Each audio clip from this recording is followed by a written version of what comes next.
देखिए, गलत दाखिल खारिज आदेश के खिलाफ अपील कहाँ करें, ठीक है? धारा 35(2) यूपीआरसी के बारे में बताऊँगा आपको। देखिए, गलत दाखिल खारिज से मतलब है साथियों, मान लीजिए ए और बी में केस चल रहा है दाखिल खारिज को लेकर, ठीक है? तहसीलदार ने मान लीजिए ए से पैसे खाकर मान लीजिए कोई आदेश कर दिया बी की फ़ेवर में, या आपको लगता है कि ये जो है आदेश बी की फ़ेवर में नहीं होना चाहिए था, हमारे फ़ेवर में होना चाहिए था, ये तहसीलदार ने गलत किया है। तो आप उस आदेश के खिलाफ अपील कर सकते हो और आदेश अगर मान लीजिए जो भी अपीली अधिकारी है वो निरस्त भी कर सकता है, आदेश उलट भी सकता है। अब कैसे? कहाँ पे प्रोविज़न किया गया है, ठीक है? जो जूनियर एडवोकेट वकील हैं उनके लिए भी काफ़ी ज़रूरी है, और जो भी मान लीजिए जो भी आम लोग हैं उनके लिए भी ज़रूरी है कि किसमें होगा, वो भी आप जान लीजिए। और देखिए, अगर आप कोई कानूनी सलाह लेना चाहते हैं तो कॉन्टैक्ट नंबर हमारा वीडियो की डिस्क्रिप्शन में मिलेगा।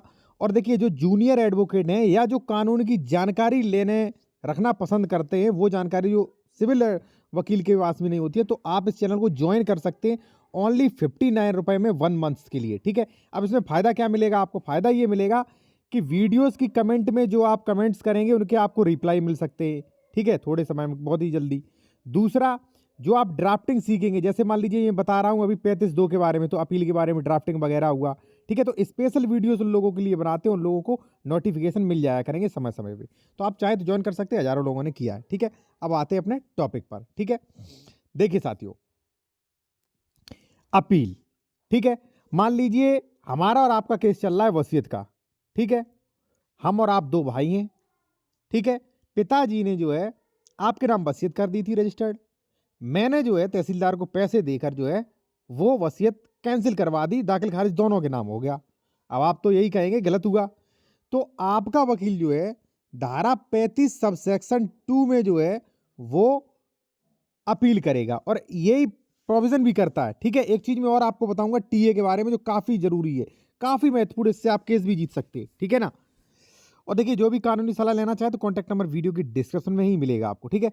अब क्या कहती है अब धारा 2 के अधीन तहसीलदार के आदेश से व्यथित कोई व्यक्ति ऐसे आदेश के दिनांक के 30 दिन के भीतर उप जिला अधिकारी को अपील कर सकता है। मान लीजिए आज 1 जनवरी को आदेश दे दिया है, आप उस आदेश से संतुष्ट नहीं है, तो आप क्या करेंगे?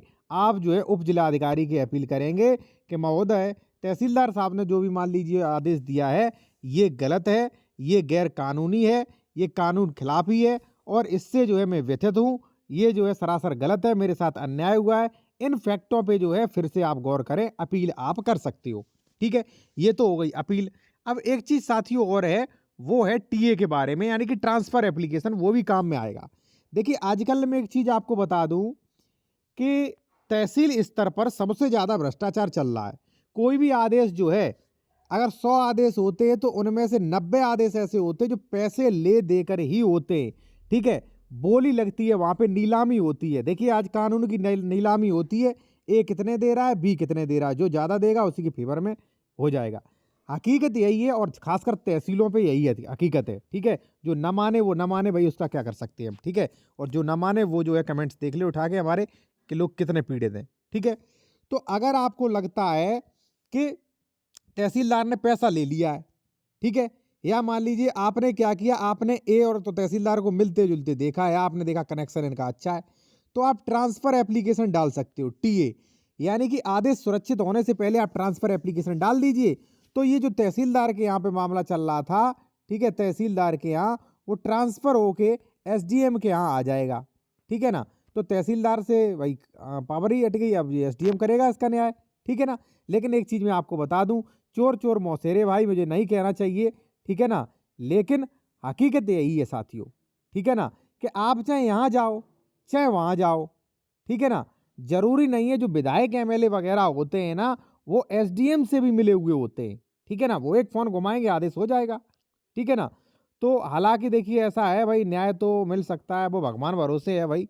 हकीकत यही है कि भगवान भरोसे ही पूरा सिस्टम प्रणाली है, ठीक है ना? अब क्या कर सकते हैं हम, और आप कुछ नहीं कर सकते। आजकल हो ये रहा कि अधिकारियों को पैसे दे दो, बस आदेश अपने फ़ेवर में करा लो, ठीक है? मैं तो कहूँगा कि ये पूरा जो एग्ज़ीक्यूटिव मजिस्ट्रेट्स को ये पावरें दी गई हैं ना, ठीक है ना?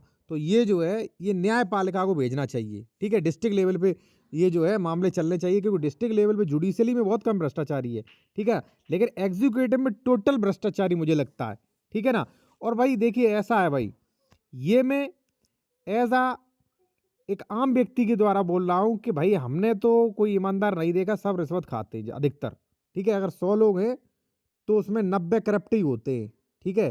किसी भी विभाग में आप चले जाओ, कोई एक विभाग नहीं है, पुलिस या रेवेन्यू एक विभाग नहीं है, 100 में से 90 जो है भ्रष्टाचारी ही है, ठीक है। और हालांकि भाई एंटी करप्शन वगैरह काफ़ी बनाया गया है, वो बात एक अलग है भाई, ठीक है ना।